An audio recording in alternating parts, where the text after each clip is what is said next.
श्री कृष्ण गोविंद हरे मुरारी, हे नाथ नारायण वासुदेव। श्री कृष्ण गोविंद हरे मुरारी, हे नाथ नारायण वासुदेव।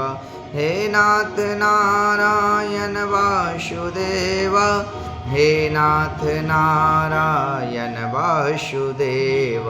श्री कृष्ण गोविंद हरे मुरारी, हे नाथ नारायण वासुदेव। बोले बांके बिहारी लाल की जय। नारद जी ने कहा, हे राजन, कार्तिक मास में व्रत करने वाले को नियमों को संक्षेप में बतलाता हूँ, उसे आप सुनिए। व्रती को सब प्रकार के आमिष, मांस, उड़द, राई, खटाई तथा नशीली वस्तुओं का त्याग कर देना चाहिए। व्रती को दूसरे का अन्न नहीं ग्रहण करना चाहिए, किसी से द्वेष नहीं करना चाहिए, तीर्थ के अतिरिक्त अन्य कोई यात्रा नहीं करनी चाहिए। देवता, वेद, ब्राह्मण, गाय, व्रती, नारी, राजा तथा गुरुजनों की निंदा भी नहीं करनी चाहिए। व्रती को दाल, तिल, पकवान और दान किया हुआ भोजन ग्रहण नहीं करना चाहिए। किसी की चुगली या निंदा भी नहीं करनी चाहिए।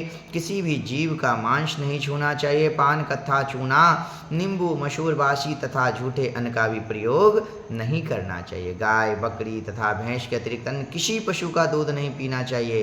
कांस्य के पात्र में रखा हुआ पंचगव्य, बहुत छोटे घड़े का पानी तथा केवल अपने लिए ही पका हुआ अन्न का प्रयोग करना चाहिए। कार्तिक माह का व्रत करने वाले मनुष्य को सदैव ब्रह्मचर्य का पालन करना चाहिए। उसे धरती पर सोना चाहिए। दिन के चौथे पहर में केवल एक बार पत्तल में भोजन करना चाहिए।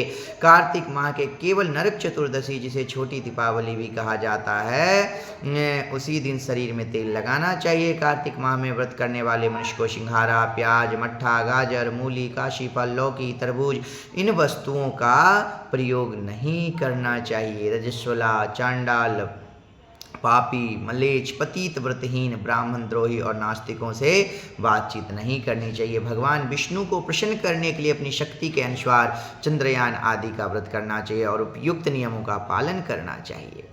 व्रती को प्रतिपदा को कुमरा, द्वितीय को कटहल, तृतीया को तरुणी, स्त्री को चतुर्थी को मूली, पंचमी को बेल, षष्ठी को तरबूज, सप्तमी को आंवला, अष्टमी को नारियल, नौमी को मूली, दशमी को लौकी, एकादशी को परवल, द्वादशी को बेर, त्रयोदशी को मट्ठा, चतुर्दशी को गाजर तथा पूर्णिमा को शाक का प्रयोग नहीं करना चाहिए। रविवार को आंवला का प्रयोग नहीं करना चाहिए। कार्तिक माह में व्रत करने वाले मनुष्य यदि इन शाकों में किसी शाक का सेवन करना चाहे तो पहले ब्राह्मण को दान दे करके ग्रहण करें। यह विधान माघ माह के व्रत के लिए भी है। देवोत्थान एकादशी में पहले कही गई विधि के अनुसार नित्य जागरण, गायन, वादन आदि करना चाहिए। इसको विधि पूर्वक करने वाले मनुष्य को देखकर यमदूत ऐसे भाग जाते हैं जैसे सिंह की गर्जना से हाथी भाग जाते हैं। कार्तिक माह का व्रत सभी व्रतों में श्रेष्ठ है। इसके अतिरिक्त जितने भी व्रत यज्ञ है वह 1000 की संख्या किए जाने पर भी इसकी तुलना नहीं कर सकते, क्योंकि यज्ञ करने वाले मनुष्य को सीधा वैकुंठ की प्राप्ति होती है। जिस प्रकार राजा की रक्षा उसके अंगरक्ष करते हैं, उसी प्रकार कार्तिक माह का व्रत करने वाले की रक्षा भगवान